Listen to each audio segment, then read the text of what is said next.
Hello everyone, welcome again in this online platform of engineers classes for you. मैं विकास sir. आज आज इस video के माध्यम से जो है वो आप लोग को सिक्स सेमेस्टर में कैसे पढ़ना है, क्या क्या पढ़ना है, कहाँ से पढ़ना है, ये सब से रिलेटेड पूरा फुल जानकारी जो है, कंप्लीट नॉलेज जो है वो आप लोग को प्रोवाइड करने वाले हैं। उम्मीद करेंगे कि यहाँ से जो भी आपको नॉलेज मिलेगा सिक्स सेमेस्टर से रिलेटेड, वो आपको बहुत ही बेहतर नॉलेज मिलेगा। फिर भी यदि कहीं कुछ बातें रह गया हो तो आप ज़रूर कमेंट करके हमको आज ज़रूर दिला देंगे डियर। तो चलिए अब हम थोड़ा स्टार्ट करते हैं चीज़ों को। ये सिक्स सेमेस्टर का है और ये रिलेटेड है झारखंड यूनिवर्सिटी ऑफ टेक्नोलॉजी से, है ना। यानी JUT का सिलेबस जो सिक्स सेमेस्टर में है मैकेनिकल इंजीनियरिंग का, वो सिलेबस अभी हम डिस्कस करने जा रहे हैं। तो देखिए, आपको ना इतना बात तो पता हो गया होगा, अभी तक आप आखिरकार 5 सेमेस्टर का एग्ज़ाम कंप्लीट किए, है ना, तभी तो आप 6 में गए। तो 5 का एग्ज़ाम आप दे चुके हैं, यानी 5 तक फर्स्ट दिए, सेकेंड दिए, थर्ड, 4, 5, तो आपको पैटर्न पता चल ही गया होगा। और कितने सारे सब्जेक्ट पढ़ने होते हैं हर एक सेमेस्टर में, वो भी ऑन एन एवरेज आपको पता चल ही गया होगा। जैसे कि लास्ट सेमेस्टर का बात करें, प्रीवियस का यानी 5 सेमेस्टर का जो जस्ट बीता है अभी आपका, तो उस सेमेस्टर में कितना सब्जेक्ट आपको पढ़ना था। तो आप कहेंगे सर इसमें तो हमारा 5 सब्जेक्ट पढ़ना था, 4 में कितना था, 5 था। एक्चुअली में हर एक सेमेस्टर में आप 5 सब्जेक्ट पढ़े हैं। हर एक सेमेस्टर में डियर 5 सब्जेक्ट आप पढ़े हैं। किसी किसी सेमेस्टर में हुआ है कि आप होम सेंटर दिए हैं, मतलब एक आध सब्जेक्ट का पेपर आप ड्राइंग वगैरह का आप होम सेंटर ही हुआ है। खैर वो तो पुरानी बातें हो गई। अब इस पे आते हैं जरा, यानी कि सिक्स सेमेस्टर में भी जो टोटल पेपर है, पहले तो ये समझिए टोटल पेपर, तो टोटल पेपर आपका 5 है। टोटल जो पेपर आपको एग्ज़ाम सेंटर पे जा कर के देना है, तो टोटल पेपर कितना है, तो 5 है। मतलब 5 पेपर का आपको एग्ज़ाम सेंटर पे एग्ज़ाम जा कर के देना है। अब 5 सब्जेक्ट में कौन कौन सा सब्जेक्ट है, किसका कैसा वेटेज है, कैसा इंपॉर्टेंस है। देखिए, वेटेज के बारे में बात करें ना, तो सेमेस्टर एग्जाम में सभी सब्जेक्ट का इंपॉर्टेंस होता है, आप बात को समझते हैं। हाँ, कोई कोई सब्जेक्ट आपका थोड़ा टफ होता है, जिसको थोड़ा ज़्यादा पढ़ना पड़ता है। कोई सब्जेक्ट थ्योरेटिकल होता है, थोड़ा कम भी पढ़ा जाए तो काम बन सकता है। तो इस तरह से होता है, तो जो कि आपको लेक्चर में वो बातें सब देखने को जरूर मिलेगा। तो बिना स्किप किए आप कंप्लीट लेक्चर को जरूर देख लें। आप एक बार इस वीडियो को, कहने का मतलब है कंप्लीट जरूर देख लें। तो चलिए, अब आपको एक बात तो पता चल गया ना, टोटल 5 पेपर है। चलिए ठीक है। अब 5 पेपर में अब जरा देखिए, ये सब्जेक्ट का नाम है, यहाँ हम जूम करके आपको दिखा रहे हैं, जिसमें से एक सब्जेक्ट का नाम है industrial engineering and management. Industrial engineering and management है ये जो सब्जेक्ट है ना, ये हम आपको बता दें कि ये कॉमन फॉर ऑल ब्रांच, ये जो है ना for all branch,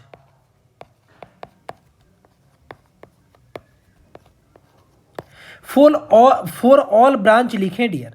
for all branch का मतलब क्या हुआ, मैकेनिकल में भी ये सब्जेक्ट है आपका, सिविल में भी है, इलेक्ट्रिकल में भी यही सब्जेक्ट है ना। तो ये सब सारे सेमेस्टर में जो है सेम सब्जेक्ट एक पढ़ना है, यानी कि एकदम बिल्कुल भी सेम पढ़ना है, सारा यूनिट वगैरह सब चीज़ ऐसे ही पढ़ना है, इंडस्ट्रियल इंजीनियरिंग एंड मैनेजमेंट। अब देखेंगे इधर लिखा हुआ भी, अच्छा नहीं, खैर यहाँ नहीं लिखा है, लेकिन आप समझेंगे ये पेपर जो है वो सभी के लिए। इसलिए आप देखिएगा कोड में थोड़ा है, देखिए थोड़ा सा तो कुछ है, अंदाजा आप लगा सकते हैं। कोड में देखिए यहाँ पे कुछ एमी वगैरह नहीं लिखा हुआ है, सिर्फ 601 लिखा है। यानी 601 जो कोड है वो industrial engineering and management paper का है, जो कि सभी सेमेस्टर के स्टूडेंट के लिए है। सॉरी, सभी ब्रांच के स्टूडेंट के लिए, सभी सेमेस्टर एरियर, सभी ब्रांच के स्टूडेंट के लिए सेम पेपर है। तो ठीक है, एक पेपर हो गया। क्या है पेपर में कंटेंट, वो आगे चल करके पता चलेगा। नेक्स्ट जो पेपर है वो है आपका डिजाइन ऑफ मशीन एलिमेंट। अब डिजाइन ऑफ मशीन एलिमेंट को ही जो है ना वो मशीन डिजाइन बोला जाता है, इसी सब्जेक्ट को मशीन डिजाइन बोलते हैं। और अब मशीन डिजाइन को जो है वो कह सकते हैं कि ये फादर ऑफ मैकेनिकल इंजीनियरिंग है। फादर से भी ऊपर आप कहें दादा वगैरह तो ज़्यादा अच्छा रहेगा। खैर हम उतना डरा नहीं रहे आपको, लेकिन ये सब्जेक्ट न्यूमेरिकल वाला है, थ्योरी न्यूमेरिकल दोनों मिक्सअप टाइप का पूछेगा। लेकिन ये सब्जेक्ट जो है ना वो आपका स्ट्रेंथ ऑफ मटेरियल और इंजीनियरिंग मैकेनिक्स पे बेस्ड है। मतलब इसमें आपको strength of material engineering mechanics का नॉलेज का जरूरत पड़ेगा, जो कि आप थर्ड सेमेस्टर में पढ़े हैं। सोचिए, आप कहेंगे सर थर्ड में पढ़े थे हम, अब सर 6 आ गया, हम तो भूल चुके हैं क्योंकि उसके बीच में 4 आया 5 आया, रट के पास किए थे, है कि नहीं है। तो वैसे स्टूडेंट को थोड़ा दिक्कत होगा। और जो स्टूडेंट जहाँ से ब्रांच स्टार्ट हुआ डियर, जैसे थर्ड से स्टार्ट हुआ आपका ब्रांच पेपर, और जो मन लगा करके चीज़ों को पढ़े, अच्छे से नोट्स वगैरह प्रिपेयर किए, अपना नोट्स प्रीवियस वाला भी संभाल करके रखे हुए हैं, उनको ज़रूर बेनिफिट होगा, क्योंकि वो जहाँ ज़रूरत पड़ेगा नोट्स को ओपन करके देखेंगे। लेकिन फिर भी जो स्टूडेंट एकदम फ्रेशर हैं वो भी मत घबराइए, बिल्कुल भी नहीं घबराइए, क्योंकि उसके लिए भी जुगाड़ जो है वो है, जो कि आगे जा कर के पता चलेगा। आइए अगला आप आगे समझते हैं। थर्ड सब्जेक्ट का नाम है इंडस्ट्रियल फ्लूइड पावर। क्या है सब्जेक्ट में, क्या है कंटेंट, वो आगे ही देखेंगे, अच्छा रहेगा। और आपका 4th नंबर सब्जेक्ट है मेजरमेंट एंड ऑटोमेशन, और एक है 5 नंबर सब्जेक्ट दियर, जो कि लिखा हुआ इलेक्टिव 2। आप देखिए 5 सेमेस्टर में ना एक पेपर पढ़े थे इलेक्टिव 1, यानी इलेक्टिव पेपर आपका थर्ड में भी नहीं था, फर्स्ट में भी नहीं था, सेकेंड में भी नहीं था। खैर फर्स्ट सेकेंड तो कॉमन होता है, मतलब थर्ड से बात करें, थर्ड में भी इलेक्टिव पेपर नहीं था, 4th में भी इलेक्टिव पेपर नहीं था, 5 में एक इलेक्टिव पेपर था जिसका नाम था इलेक्टिव 1। जिस इलेक्टिव पेपर में अलग अलग, आप देखिए होंगे कॉलेज में अलग अलग पेपर था। मेजोरिटी ऑफ द कॉलेज में आपका पावर प्लांट इंजीनियरिंग था, यह है कि नहीं है। और बहुत सारे कॉलेजेज में जो है वो ऑटोमोबाइल इंजीनियरिंग भी है, और भी कॉलेज होगा तो कुछ और भी पेपर होगा, क्योंकि इलेक्टिव पेपर में कॉलेज वाइज वैरी करता है। तो यहाँ पे भी एक इलेक्टिव है, इलेक्टिव 2 है, क्योंकि इलेक्टिव 1 5 सेमेस्टर में आ चुका था, इलेक्टिव 2 है। तो इलेक्टिव 2 में अब देखिए यहाँ पे इलेक्टिव 2 में क्या क्या पेपर है। तो इलेक्टिव में आपका पेपर है जो कि है आपका एक रेफ्रिजरेशन एंड एयर कंडीशनिंग, जिसको RAC बोलते हैं, और भी है मशीन टूल डिजाइन है, मशीन टूल डिजाइन है, और भी है अल्टरनेटिव सोर्सेस ऑफ एनर्जी भी है, यानी कि इस तरह से आप देख पा रहे हैं। और एक शुरुआत में ये छूट गया मैकाट्रॉनिक्स है। अब कहेंगे सर टोटल जो है इलेक्टिव पेपर में 4 पेपर है, एक है मैकाट्रॉनिक्स डियर, दूसरा है RAC रेफ्रिजरेशन एयर कंडीशनिंग, जिसको हम डार्क किए हुए हैं, मतलब हाईलाइट किए हुए हैं, और थर्ड है मशीन टूल डिजाइन, 4th में अल्टरनेटिव सोर्स ऑफ एनर्जी। सबका कोड है 607 608 609 6010। क्लियर ना। तो ये आपका इलेक्टिव पेपर है डियर। यहाँ पे अब इलेक्टिव पेपर में चारों में से कोई एक पेपर, चारों में कोई एक पेपर कॉलेज में होता है। बाकी जो एबव यहाँ का ऊपर का 4 पेपर है, ये चारों पेपर कॉमन है सभी कॉलेज के लिए, मतलब पूरा झारखंड में जितने भी कॉलेज हैं, प्राइवेट हो या गवर्नमेंट के हो या जैसे भी हो, तो जितने भी आपका डिप्लोमा के कॉलेज है, पॉलिटेक्निक के कॉलेज है, और मैकेनिकल इंजीनियरिंग ब्रांच के बारे में हम बातें कर रहे हैं, तो ये 4 पेपर स्टार्टिंग का 4 कॉमन है। ध्यान से सुनिए, स्टार्टिंग का 4 कॉमन है सभी कॉलेज में। लेकिन एक जो इलेक्टिव 2 है ये अलग हो सकता है, तो अपने पर्टिकुलर कॉलेज से आप पता करें कि आपके कॉलेज में इलेक्टिव में आपका कौन सा पेपर है, मैकाट्रॉनिक्स है या फिर मशीन टूल ऑटोमेशन है, RAC है, या फिर अल्टरनेटिव सोर्स ऑफ एनर्जी है। आप कहेंगे कौन सा होता तो बढ़िया होता सर, या कौन मेरे कॉलेज में, मतलब मेरे कॉलेज में कौन होता तो अच्छा होता, या कौन है, मतलब कौन सा पेपर ज़्यादा अच्छा है ये चारों में। तो देखिए बात यदि किया जाए ना कंपटीशन पॉइंट ऑफ व्यू से डियर, मतलब जैसे SSC JEE का हो गया, RRB JEE हो गया, और भी बहुत तरह का जूनियर इंजीनियर का एग्जाम होता है, तो उस कॉन्सेप्ट पे बात किया जाए ना, तो जो चारों इलेक्टिव पेपर में बेहतर होगा वो होगा RAC। जैसे कि पिछले बार बहुत सारे इलेक्टिव पेपर था, उसमें सभी इलेक्टिव पेपर में जो कंपटीशन पॉइंट ऑफ व्यू से बेहतर है वो है पावर प्लांट इंजीनियरिंग, क्योंकि अकेला SSC JEE का बात करेंगे ना तो उसमें कम से कम 20-25 नंबर का 20-25 नंबर का पूछा जाता है सिर्फ पावर प्लांट इंजीनियरिंग से। ऑटोमोबाइल जो आपका है इलेक्टिव 1 में 5 सेमेस्टर में, उससे 0 नंबर, कोई बेनिफिट नहीं, ऐसा है। खैर उस समय हम बता चुके हैं ऑलरेडी आपको, हम प्रीवियस टाइम में इस पे बातें करते हैं। तो RAC है ना तो बढ़िया है, अब कहेंगे यदि ये नहीं है तो क्या किया जाए।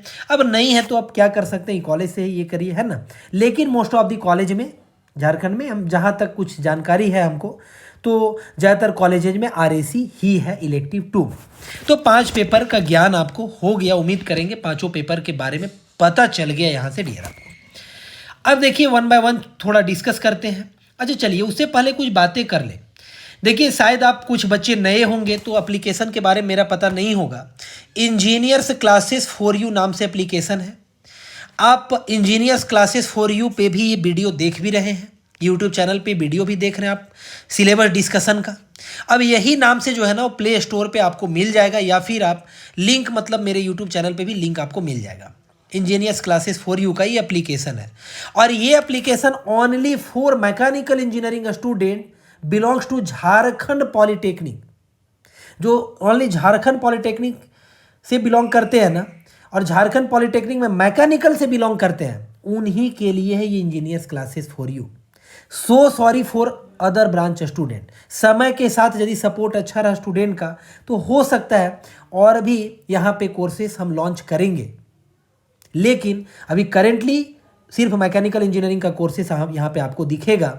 और वो 3rd से लेकर 6 तक मेरा पूरा रन करता है, जहाँ से कोर आपका स्टार्ट होता है, यानी मैकेनिकल का कोर पेपर स्टार्ट होता है। शायद बहुत बच्चे जान भी रहे हैं, क्योंकि ऑलरेडी वो 3rd से कंटिन्यू मेरे से जुड़े हुए हैं और यहाँ 6 तक आए हैं और ये वीडियो भी अभी देख रहे हैं। चलिए बाबू, तो इसको आप जिनको इंटरेस्ट हो आप देख सकते हैं।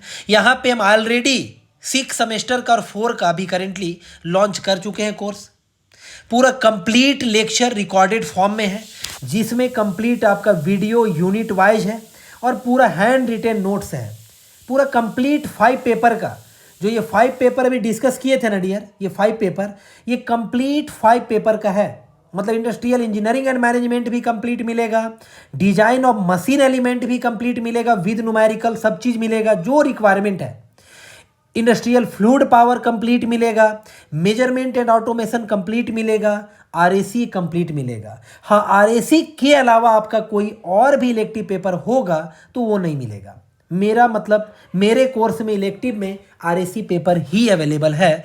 तो दूसरा कोई होगा, जैसे मैकेट्रॉनिक्स होगा, किन्हीं का मशीन टूल डिजाइन होगा, किन्हीं का अल्टरनेटिव सोर्स ऑफ एनर्जी होगा डियर, तो उन लोगों को सो सॉरी, क्योंकि वो सब का कोर्स हमारे पास अवेलेबल नहीं है।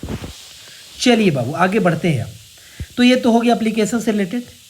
अब देखिए पहला पेपर यहाँ से डिस्कस करना स्टार्ट करते हैं, और इसका नाम है इंडस्ट्रियल इंजीनियरिंग एंड मैनेजमेंट। देखिए लिखा हुआ है कॉमन पेपर, कॉमन देखिए लिखा हुआ है ना, कॉमन पेपर मतलब common for all branches, common for all branches. Electrical engineering का जो 6 सेमेस्टर के बच्चे होंगे वो यही पेपर पढ़ेंगे सेम टू सेम, सिविल के बच्चे होंगे सेम टू सेम यही पेपर पढ़ेंगे, आप मैकेनिकल के हैं आप भी यही पेपर पढ़ेंगे। तो इंडस्ट्रियल इंजीनियरिंग एंड मैनेजमेंट एक कॉमन पेपर है, और ये जो है सब्जेक्ट वो फुल्ली थियोरेटिकल सब्जेक्ट है। आपको हम पहले ही बता दें कि फुल्ली जो है वो थियोरेटिकल सब्जेक्ट है।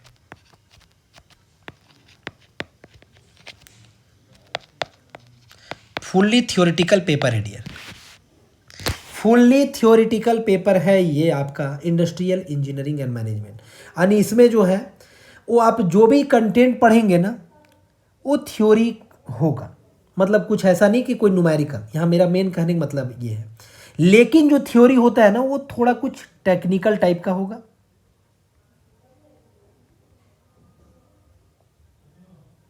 टेक्निकल टाइप का थ्योरी हुआ क्योंकि आप टेक्निकल स्टूडेंट हैं। लेकिन एक चीज़ और भी समझे, नाम में लगा हुआ है मैनेजमेंट और लगा हुआ है इंडस्ट्रियल इंजीनियरिंग, मतलब कि सच में यदि कहा जाए ना तो इस सब्जेक्ट का नॉलेज, जैसे क्या होता है ना डियर कि आप थोड़ा सोचिए, आप अब 6 सेमेस्टर, यानी ऑब्वियस है ना कि पॉलिटेक्निक में टोटल 6 सेमेस्टर ही है। बीटेक वगैरह में क्या होता है, ग्रेजुएशन यानी बीटेक मतलब बैचलर का डिग्री, उसमें आपके टोटल 8 सेमेस्टर होते हैं। तो इसका 6ठा सेमेस्टर है ये, तो ऑब्वियस ये लास्ट हो गया ना। अब लास्ट सेमेस्टर में आप लोग इंजीनियर बनने के करीब आ चुके हैं, ये माना जा रहा है कि आप इंजीनियर बनने के करीब आ चुके हैं। अब ऑब्वियस है, माना क्या जा रहा है, अब बन गए, है कि नहीं है। अब बन क्या गया, मतलब आपके पास एबिलिटी हो गया कि इंजीनियर बनने का, ऐसा मान करके सिलेबस डिजाइन किया गया है। तो उसी के अकॉर्डिंग सब्जेक्ट भी डिजाइन किया गया है, सब्जेक्ट भी उसी के अकॉर्डिंग सिलेबस में डाला गया है। तो उसमें से एक ये subject industrial engineering and management, यानी कि ये समझा जा रहा है ना कि आपको सिर्फ अपना सब्जेक्टिव नॉलेज ना हो, यानी टेक्निकल वाला जो है कि सोम का नॉलेज हो गया, मैकेनिक्स का हो गया, थर्मल का हो गया, फ्लूइड का हो गया, पावर इंजीनियरिंग हो गया, थ्योरी मशीन का हो गया, आरएसी का हो गया, तो ये सब कोर पेपर में गिना जाता है, कोर एकदम मैकेनिकल है। उसके अलावे भी सब्जेक्ट आपको जानना जरूरी है, क्योंकि मान लीजिए आप नहीं जानेंगे ना, इंडस्ट्री ज्वाइन करते हैं, अभी आपका प्लेसमेंट का टाइम है डियर, आप प्लेसमेंट के थ्रू आप कंपनी जाएंगे, तो वहां पे जो सबसे ज्यादा जरूरत पड़ेगा ना, सो मैकेनिक्स का नहीं, यही पेपर का जरूरत पड़ेगा जो है इंडस्ट्रियल इंजीनियरिंग एंड मैनेजमेंट। मतलब वहां पे किस तरह इंडस्ट्री में चीजें हो रहा है, कैसे सारा चीज हैंडल हो रहा है, किस तरह सिस्टम चल रहा है, इतने लोग वर्क कर रहे हैं तो इतने लोग को कैसे मैनेज किया जा रहा है, एक सुपरवाइजर है 10 लोग को कैसे कंट्रोल कर रहा है ना, आप सोच सकते हैं थोड़ा सा बात को। तो उस तरह का पूरा बात जो है ना, क्योंकि आप सोचेंगे ना, एक कंपनी 500 वर्कर है, हजार है, 5,000 लोग काम कर रहे हैं, सोचिए 5,000 लोग का डेटा कंपनी के पास कैसे मॉनिटर होता होगा, कैसे हैंडल करता होगा कंपनी वाला, कहाँ कहाँ पे सुपरवाइजर लगाने की जरूरत है, मतलब तरह तरह की चीज आपके दिमाग में चलेगा डियर। वो knowledge industrial engineering and management paper में मिलेगा। One of the beautiful subject, interesting subject. आपको लगेगा थ्योरेटिकल है, अरे नहीं थ्योरेटिकल है, लेकिन यही सब सब्जेक्ट का जरूरत अभी प्लेसमेंट होकर के जो स्टूडेंट जा रहे हैं ना कंपनी में, इन्हीं सब सब्जेक्ट का जरूरत है। ये नहीं कि वहाँ पे आ जाएगा ऑटो साइकिल तो कांस्टेंट वॉल्यूम पे बेस्ड है ना, कांस्टेंट वॉल्यूम को ही constant volume cycle is also called Otto cycle, constant pressure cycle is also called Diesel cycle. तो नहीं, यहाँ पे वो सब नहीं जरूरत है। वहाँ आपको इन सब चीज़ों का जरूरत पड़ेगा, मैनेजमेंट का जरूरत पड़ेगा इंडस्ट्री में जाने के बाद।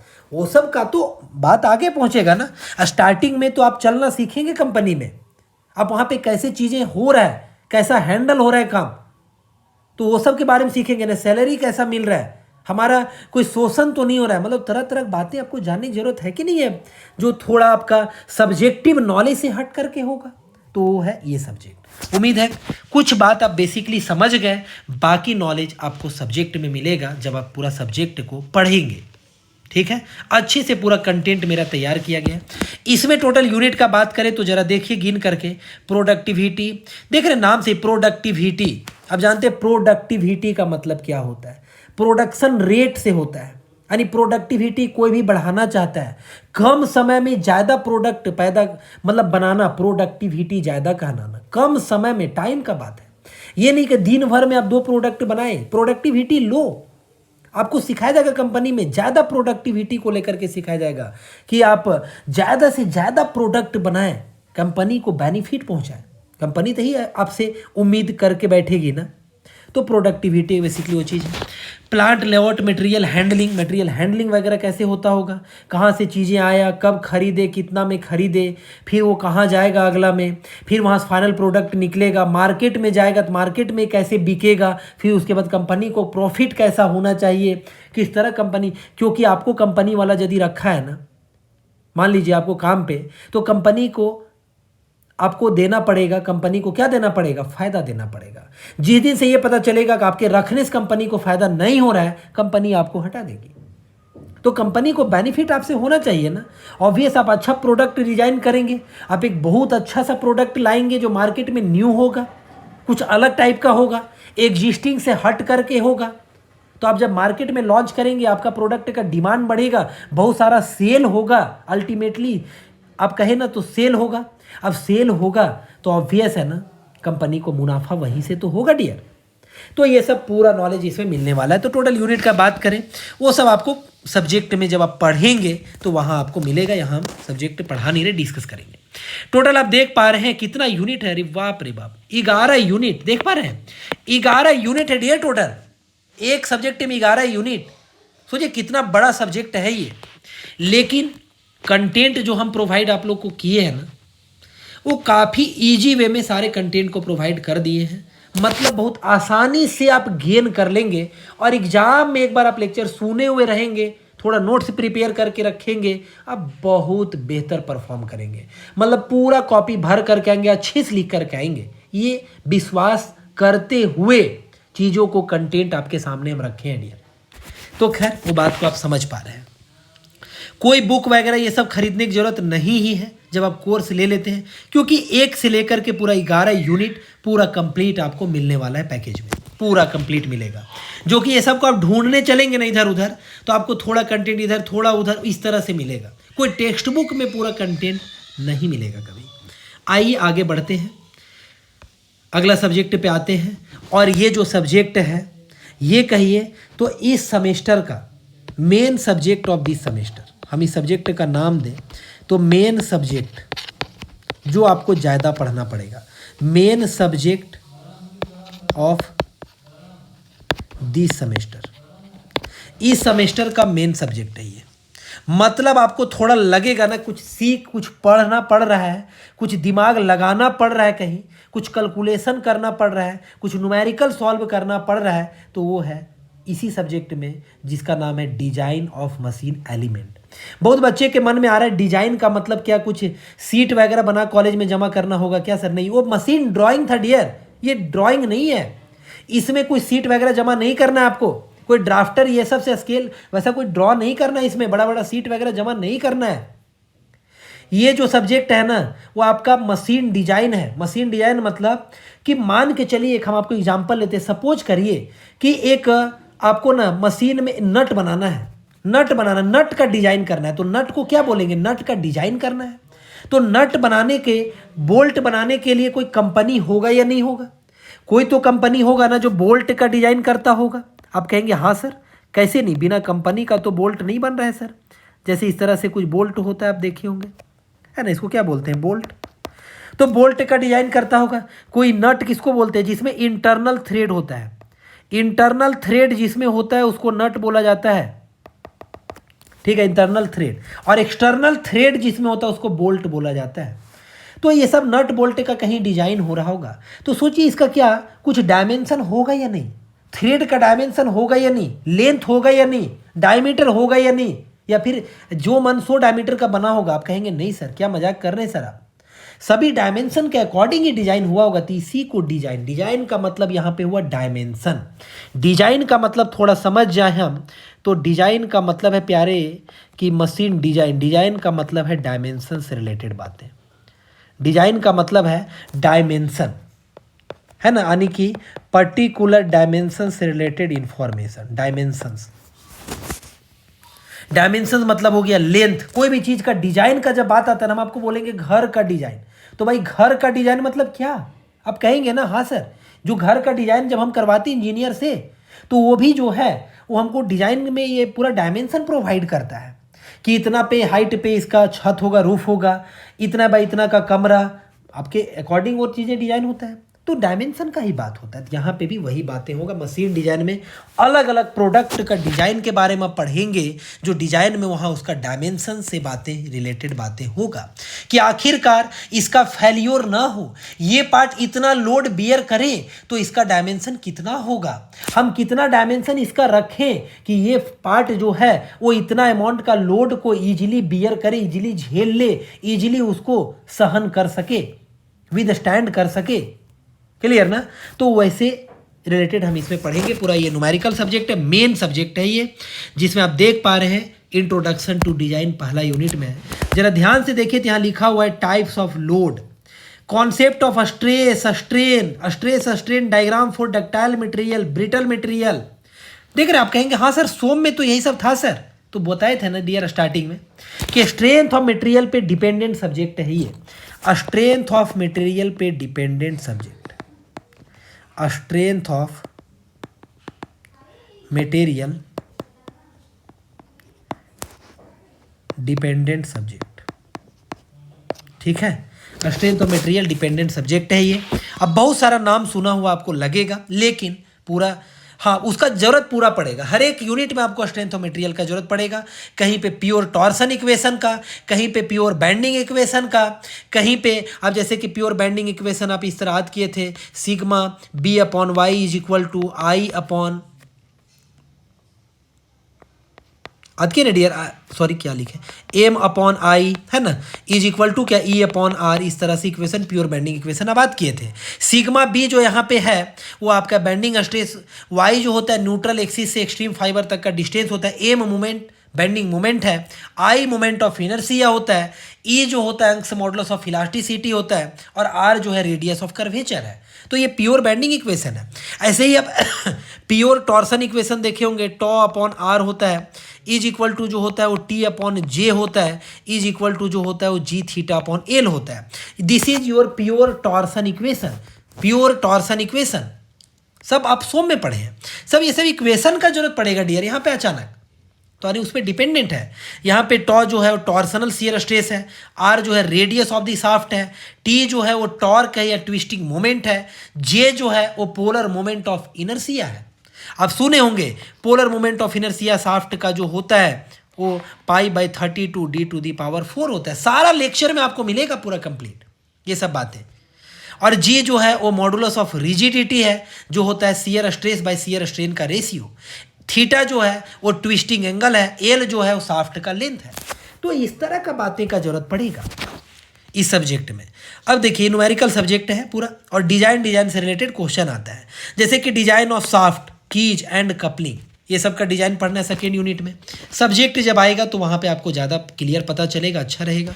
की के बारे में हम बताएं, की मतलब क्या होता है। कभी आप देखे होंगे ना कोई रिलेटिव मोशन को प्रिवेंट करने के लिए जो लगाया जाता है, जैसे कि कोई सपोज करिए कि कोई बियरिंग को जो है ना कोई शाफ्ट में डालना है, तो बियरिंग को शाफ्ट में जब आप डालेंगे ना तो क्या होगा, खिसक सकता है, स्लिप कर सकता है। तो स्लिप को प्रिवेंट करने के लिए की लगा हुआ रहता है। जब आप सब्जेक्ट पढ़ेंगे तो वहाँ पे क्लियरली डायग्राम वगैरह बना करके आपको बढ़िया से मिलेगा टाइप्स ऑफ की, कि कितने टाइप का होता है, रेक्टेंगुलर की होता है, वुड रफ की होता है, संक की होता है, ये सब की का टाइप है, ये सब मिलेगा डियर वहाँ पे।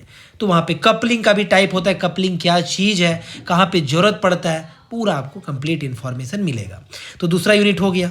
हाँ, ये सब्जेक्ट को आप यदि कोर्स परचेज करते हैं या फिर आप कहीं से ऑफलाइन क्लासेस करते हैं या किसी और के कोर्स से आप पढ़ाई करते हैं डियर, कोई ज़रूरत नहीं मेरे से ही आप पढ़ रहे हो, जहाँ अच्छा लगता है वहाँ पढ़ेंगे, जहाँ से भी पढ़ें ये सब्जेक्ट पे आप विशेष ध्यान दें, क्योंकि ये सब्जेक्ट कंपटीशन के पॉइंट ऑफ व्यू से काफ़ी इंपॉर्टेंट होगा।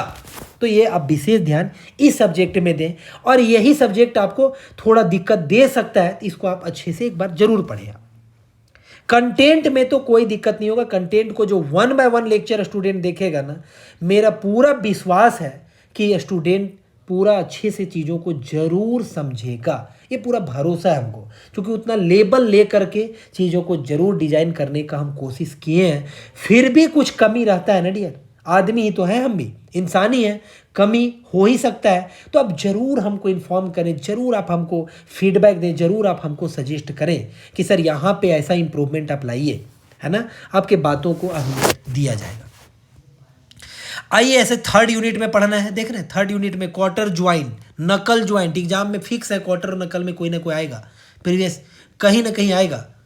तो ये हो गया, देख रहे हैं hand, foot lever, bell crank lever, जो आप देखते हैं हैंड लीवर वगैरह, जो कार आप चलाते हैं हैंड से ब्रेक वगैरह लेते हैं, क्लच, ये सब के लिए लीवर रहता है कि नहीं। तो सब लीवर का डिजाइन करना है कि आखिरकार ये लीवर में इतना लोड लगेगा, इतना टॉर्क होगा, तो क्या इसका होना चाहिए डायमेंशन, कितना थिकनेस, कितना लेंथ, क्या इस तरह पूरा इन्फॉर्मेशन।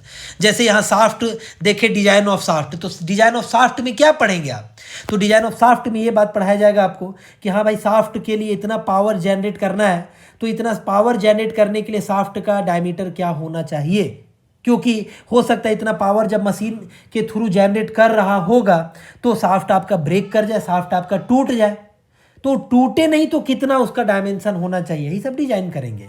मतलब पूरा मशीन डिजाइन में जो पार्ट्स का डिजाइन होगा वो फेल्योर ना हो, उस कंडीशन का डिजाइन होगा। ऐसा नहीं कि डिजाइन जो आप एज एन इंजीनियर डिजाइन करके दिए कंपनी को और पता चला भाई उसको लगाया गया मशीन में तो मशीन जैसे स्टार्ट हुआ टूट के हाथ में आ गया। नहीं, ऐसा नहीं डियर, वो गलत डिजाइन कहलाएगा, रॉन्ग डिजाइन कहलाएगा। आपको इसीलिए पढ़ाया जा रहा है कि आप डिजाइन अच्छे से कर सकें। अलग बात है आप कहीं कंपनी जाते हैं ना तो एज ए ट्रेनी आपको रखा जाता है, ट्रेनी इंजीनियर, आप उसके बाद ट्रेनिंग दिया जाता है, फिर आप धीरे धीरे एक्सपर्ट होते हैं, तो आपको पूरा अंदाजा लगेगा धीरे धीरे करके। आइए यहाँ पे और भी आगे डिस्कस करते हैं। तो 4 यूनिट हो गया। इसी तरह स्प्रिंग का भी डिजाइन पढ़ना है, फास्टेनर्स में आप पढ़ेंगे वेल्डेड डिजाइन, बोल्ट डिजाइन, और ये 7 यूनिट, टोटल 7 यूनिट है बस। टोटल 7 यूनिट आपको पढ़ना है, वन एंड ओनली, और कुछ भी नहीं, 7 यूनिट इसमें पढ़ना है। बहुत बेहतर सब्जेक्ट है, मज़ा आ जाएगा, कोई दिक्कत वाली बात नहीं है। आगे बढ़ते हैं, कहानी कब आगे बढ़ाते हैं क्योंकि लेक्चर बड़ा हो जाएगा। इंडस्ट्रियल फ्लूइड पावर, ये हम इस सब्जेक्ट को यदि बोले ना तो आप कह सकते हैं कि मस्त सब्जेक्ट। हम हिंदी में लिख दे रहे हैं, हिंदी में भी लिखने की कुछ वजह है। मस्त सब्जेक्ट, मस्त इस सेंस में ना हमको तो मज़ा आता है, खैर उम्मीद करेंगे आपको ही मज़ा आएगा। मस्त सब्जेक्ट होगा ये। कैसे मस्त होगा? तो इंडस्ट्रियल फ्लूइड पावर, देखिए अब कहेंगे क्या फ्लूइड मैकेनिक्स पे, हाँ फ्लूइड मैकेनिक्स से जो आप 4 सेमेस्टर में पढ़े ना, पूरा डिपेंडेंट नहीं होगा बहुत ज़्यादा, लेकिन उसका नॉलेज का ज़रूरत है। जैसे पास्कल्स लॉ वगैरह आप पढ़ेगा, स्टैटिक फ्लूइड में एक पॉइंट पे हर एक डायरेक्शन में प्रेशर सेम होता है, पास्कल्स लॉ। हाइड्रोस्टैटिक लॉ वगैरह आप पढ़े, P = ρ/G/H, वहीं से फॉर्मूला आया निकल करके। तो ये सब जो बातें हैं ना, थोड़ा थोड़ा ज़रूरत पड़ेगा, बहुत ज़्यादा नहीं। जैसे कि मशीन डिजाइन में सोम का बहुत ज़्यादा ज़रूरत है, वैसे नहीं, ये अपना इंडिपेंडेंट सब्जेक्ट है, अपना अलग तरीके से चलता है। ये इंडस्ट्रियल फ्लूइड पावर है। एक्चुअली में अभी आप ना देख पा रहे हैं, JCB वगैरह देखे होंगे आप बहुत सारा क्रेन मशीन देखे होंगे, आप ट्रैक्टर देखे होंगे अपने गांव घर तरफ, ट्रैक्टर जो कि क्या किया, अनलोड जब करना है तो अनलोड करने में कोई लेबर का जरूरत नहीं पड़ता है। एक आप क्या करते हैं, एक प्रेशर वाला ऐसा लगा हुआ रहता है, आप देखे होंगे, और उसको उठाता है ट्रॉली को, और ट्रॉली को उठा करके पूरा उड़ेल देता है, बालू वगैरह या फिर गिट्टी वगैरह जो उड़ेलना होता है। सिर्फ लोड करने के टाइम में जरूरत पड़ता है लेबर का, अनलोडिंग में कोई लेबर नहीं। बहुत बार आप देखे होंगे जिसमें वो सिस्टम नहीं लगा हुआ है, 4-5 लेबर जो थोड़ा थोड़ा करके बालू को गिरा रहा है, ये लो, या फिर गिट्टी को गिरा रहा है, लेकिन जिसमें वो हाइड्रोलिक सिस्टम लगा हुआ है, अब देखिएगा सीधा लिफ्ट किया, ट्रॉली को उठाया और सीधा उड़ेल दिया। तो वो सब जो सिस्टम है ना, वो हाइड्रोलिक सिस्टम है डियर, वो इंडस्ट्रियल फ्लूइड पावर का कॉन्सेप्ट है, वो इंडस्ट्रियल फ्लूइड पावर का कॉन्सेप्ट है। अब JCB मशीन में, आप बहुत सारा क्रेन मशीन में, अब JCB भी अगर हम देखिएगा, इधर बकेट को उठा रहा है, इधर से मिट्टी खोद करके इधर उठा करके इधर मोड़ दे रहा है, इधर फेंक रहा है, तो वहाँ पे आप देखिएगा पतला पतला ट्यूब जैसा बहुत सारा गया हुआ है, पाइपलाइन गया हुआ है, आप देखिएगा, और उस पाइपलाइन में कुछ और नहीं है, ऑयल है उस पाइपलाइन के अंदर, ऑयल है दिया, तेल है उस पाइपलाइन के अंदर, है ना। अब तेल मतलब ये नहीं सोचिए केरोसिन ऑयल उसके अंदर है, उसके अंदर ऐसा ऑयल है जिसका विस्कोसिटी कम है। Viscosity nothing but resistance to flow, एक प्रॉपर्टी है, उसको विस्कोसिटी बोला जाता है। तो विस्कोसिटी कम वाला फ्लूइड, अरे चलिए और आसान एग्जांपल लें इस सब्जेक्ट को इंटरेस्ट बनाने के लिए, कि आप डिस्क ब्रेक, आप डिस्क ब्रेक देखे होंगे, डिस्क ब्रेक में भी एक ऊपर में मास्टर सिलेंडर रहता है, वहाँ से खोल करके डाला जाता है, ऑयल डाला जाता है, जिसको ब्रेक ऑयल बोलते हैं, ब्रेक फ्लूइड बोलते हैं। तो ब्रेक ऑयल आप डालते हैं, एक पतला सा ट्यूब जैसा गया रहता है, पतला सा पाइप रहता है, वो उस पाइप में वो चला जाता है, और डिस्क ब्रेक का जो कैलिपर होता है ना, जहाँ से ब्रेक लगता है कैलिपर तक फ्लो करता है।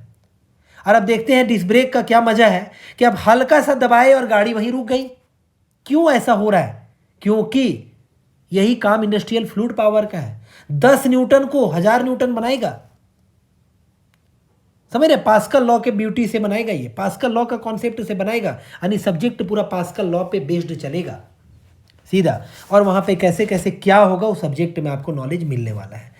और भी आप कभी गए होंगे, कभी आप मान लीजिए कोई कार वगैरह वॉश कराने गए होंगे, तो वहाँ देखिएगा कार को ऐसा लिफ्ट कर देता है, ऊपर उठा देता है, नीचे से पूरा धोता है। वो लिफ्ट करने वाला क्या हाइड्रोलिक सिस्टम है।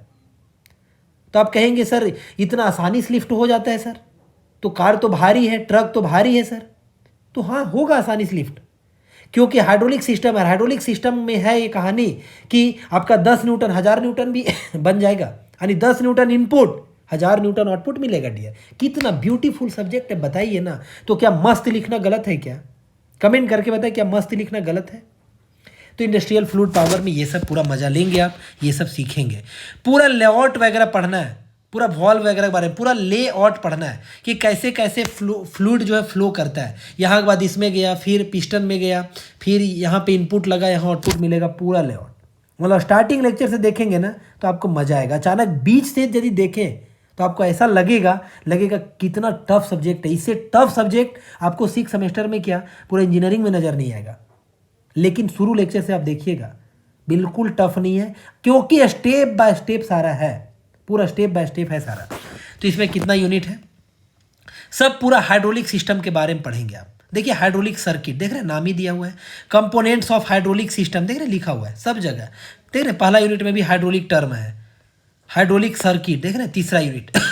इंट्रोडक्शन, न्यूमैटिक सिस्टम भी पढ़ेंगे। न्यूमैटिक मतलब एयर वाला, एयर प्रेशर, एयर से रिलेटेड न्यूमैटिक सिस्टम में आप, यानी हाइड्रोलिक नहीं, ऑयल वाला नहीं, आपका अब एयर वाला भी होगा।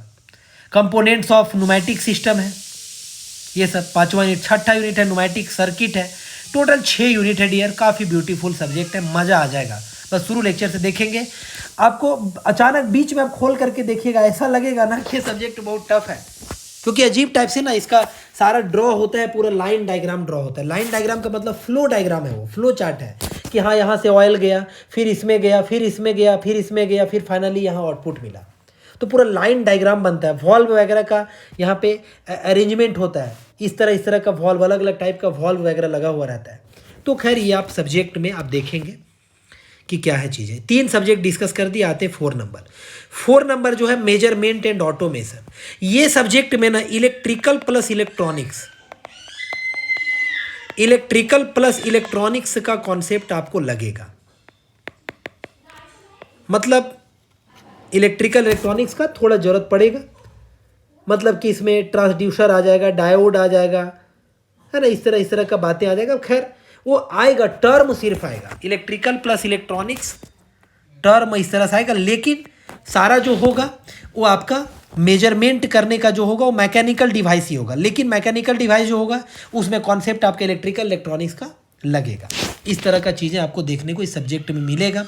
ये सब्जेक्ट जो है कोई न्यूमेरिकल नहीं, पूरा थियोरिटिकल सब्जेक्ट ही होने वाला है, थियोरिटिकल ही है, लेकिन ये कुछ ज़्यादा ही टेक्निकल थ्योरी वाला सब्जेक्ट होगा। मतलब कह सकते हैं ना थोड़ा कि आपको टफ जैसा लगेगा, ये सब्जेक्ट लग सकता है, थोड़ा बहुत चांस है, थोड़ा बोरिंग टाइप का लग सकता है, हम क्लियर कर दें। यानी यही सब सब्जेक्ट में आपको ज़्यादा दिक्कत आने वाला है 6 सेमेस्टर में। मशीन डिजाइन, सोम वगैरह इंटरेस्टिंग होगा तो आप पढ़ लेंगे, मज़ा आ जाएगा। यानी 3 ऊपर का जो है ना उससे ये कम मजा आने वाला सब्जेक्ट है। हम एकदम ऑनेस्ट रिव्यू दे रहे हैं, ऑनेस्ट मतलब बातें कर रहे हैं डियर। थोड़ा कम मजा आना, थोड़ा लगेगा, क्योंकि इलेक्ट्रिकल इलेक्ट्रॉनिक्स जब घुस जाता है ना, थोड़ा लगता है मैकेनिकल इंजीनियरिंग स्टूडेंट को अलग टाइप का फील आता है, तो इसीलिए थोड़ा अलग टाइप का फील आएगा। फिर भी जितना पार्ट्स और जितना डिवाइस के बारे में पढ़ना ऑब्वियस है, मेजरमेंट नाम है तो इसमें मेजरिंग इंस्ट्रूमेंट्स के बारे में आप पढ़ेंगे। अब मेजरिंग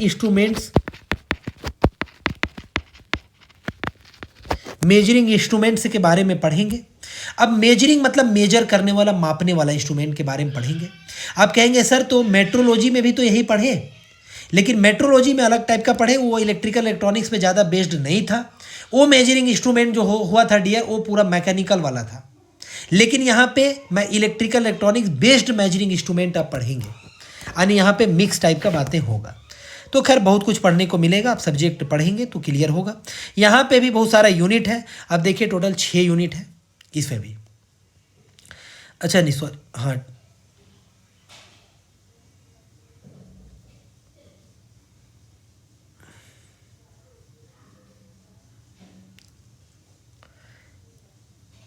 एक मिनट, ये जो है ना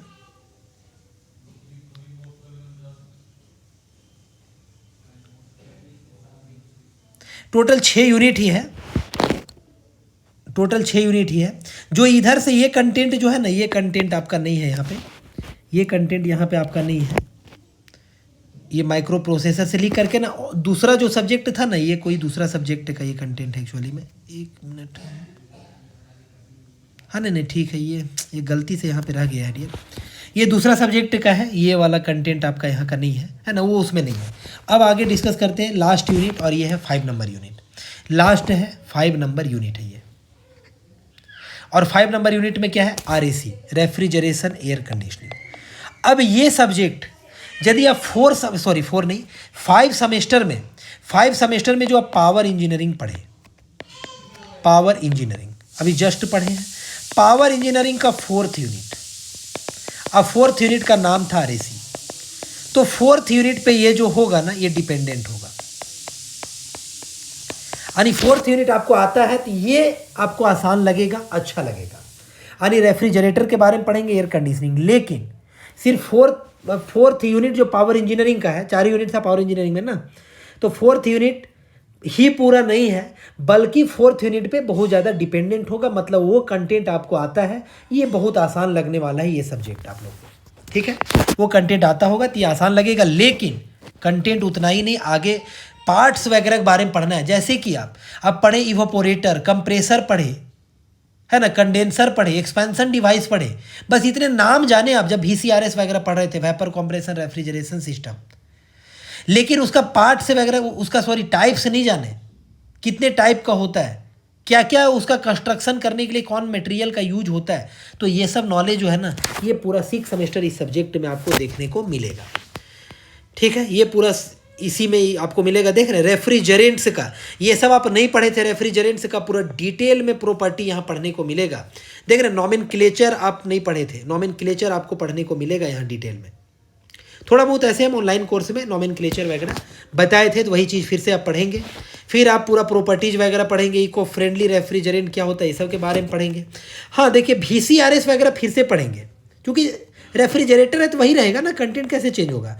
जैसे VARS आप पढ़ें तो VARS भी वही देखने को मिलेगा, जैसे आप VCRS वगैरह पढ़ें तो ये सब भी देखने को मिलेगा। जैसे आप रिवर्स कार्नोट पढ़े, रिवर्स ब्रेटॉन वगैरह पढ़े, बेल कॉलेमन साइकिल वगैरह भी पढ़े, तो ये सब देखिए सेम टू सेम देखने को मिलेगा। यहाँ आगे जाकर के फोर्थ यूनिट से चीज़ें चेंज होगा, इक्विपमेंट के बारे में पूरा एकदम डिटेल में चलेगा। फिर साइकोमेट्री, यहाँ आप पढ़ें ये चीज़, थोड़ा सा पढ़े थे, यहाँ थोड़ा और ज़्यादा पढ़ने को मिलेगा। फिर कंफर्ट कंडीशनिंग पढ़ेंगे, लास्ट में एयर कंडीशनिंग। वहाँ पे आप विंडो एयर कंडीशनिंग आपको बताए थे, यहाँ बहुत सारा टाइप पढ़ेंगे, जैसे summer, winter, year round AC के बारे में पढ़ेंगे, सेंट्रल AC पढ़ेंगे, क्लासिफिकेशन ऑफ AC पढ़ेंगे, और एयर कंडीशनिंग का एयर जो है, एयर जो कोल्ड एयर होता है वो कैसे कैसे फ्लो करता है, फ्लो कराने के लिए कौन सिस्टम यूज करते हैं, तो पूरा duct and air distribution system के बारे में पढ़ेंगे। पूरा कंप्लीट आप सब्जेक्ट में पढ़ने को मिलेगा। टोटल 8 यूनिट है। इस तरह से इतना ही है सिलेबस में जो है बातें, वो इतना ही है डियर। मतलब आपको जो पढ़ना है वो इतना कंटेंट पढ़ना है। टोटल 5 यूनिट और यही बातें आपको पढ़ना है। उम्मीद करेंगे कि लेक्चर से आपको काफ़ी बेनिफिट हुआ होगा। जो कन्फ्यूजन होगा बच्चे को, आप लोग को, वो दूर हुआ होगा, कैसे पढ़ना है, क्या करना है। ठीक है, आगे बढ़ते हैं। आगे बढ़ने के बाद एक बात हम आपको बता दें, इंजीनियर्स क्लासेस फॉर यू ये नाम से एप्लीकेशन है। आपको पूरा जो है सब्जेक्ट, देखिए सारे सब्जेक्ट का अवेलेबल है। अभी करेंटली जो है ना, ये ऑफर में अवेलेबल है आपको ओनली 2500, मतलब कि ईच पेपर जो है, ईच पेपर यहाँ पे आपको जो पड़ा वो ईच पेपर 500 रुपीज़ ओनली, 500। देखिए एक्चुअली में जो है कंटेंट बहुत ज़्यादा है, तो ये नहीं समझें कि 500 रुपीज़ जो है वो बहुत ज़्यादा लिया जा रहा है। ईच पेपर को देखें, कंप्लीट कंटेंट को देखें, ठीक है ना। तो ये है, और ये ऑफ़र जो है वो वैलिड है 15 मार्च तक ही है आपका। अब यहाँ पे आपको सारा चीज़ जो है, सारे टॉपिक्स को बेस्ड कॉन्सेप्ट के साथ पढ़ाया गया है सारा चीज़। बहुत सारे स्टूडेंट जो मेरे प्रीवियस में पढ़े हैं वो बहुत अच्छे मार्क्स से पास हुए हैं, टॉपर रहे कॉलेज के। तो ये मेरा कोर्स का खासियत है कि मेरे से पढ़ करके ऐसा किए हैं, यानी उनका फीडबैक है वो हम आपके सामने रख रहे हैं। बहुत सारे सीनियर आपके जो हैं कॉलेज के, रिस्पेक्टिव कॉलेज के, वो ऑलरेडी प्लेस्ड होकर के अच्छे कंपनीज में हैं और बढ़िया से वो मतलब अपना काम कर रहे हैं जो भी है। आपको कहीं पे भी कोई प्रॉब्लम होगा ना, तो डायरेक्ट आप हमको कॉल कर लेंगे, व्हाट्सएप पे मैसेज कर देंगे, हम आपको उसका मतलब रिप्लाई करेंगे। जितना जल्दी पॉसिबल होगा उतना जल्दी आपको रिप्लाई करेंगे, ठीक है।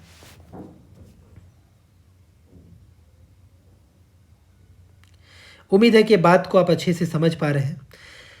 तो चलिए अब इसे वीडियो को यहीं पे लास्ट करते हैं, मिलेंगे कभी और। तब तक आप खुश रहें, मुस्कुराते रहें। कोई ज़्यादा हार्ड ये मतलब ज़्यादा ना समझें, ज़्यादा लोड ना लें। किसी सेमेस्टर बहुत लोड वाला होगा, जैसे आप और भी सेमेस्टर को कवर अप किए हैं बिल्कुल भी वैसे बिंदास रहें। ये भी सेमेस्टर कवर होगा आपका बढ़िया से, लेकिन अच्छा मार्क्स पाने के लिए आप अच्छे से कंटेंट को ज़रूर कवर करें डियर। अच्छा मार्क्स से आप पास होंगे, अच्छा ग्रेड आएगा आपका, बहुत बढ़िया रहेगा आगे के लिए, प्लेसमेंट के लिए, कहीं पे बीटेक में एडमिशन लेना है, कहीं कोई कंपनी ज्वाइन करना है, बहुत बेनिफिट होगा। सो अब मिलेंगे कभी और किसी लेक्चर में। Thanks everyone, thanks.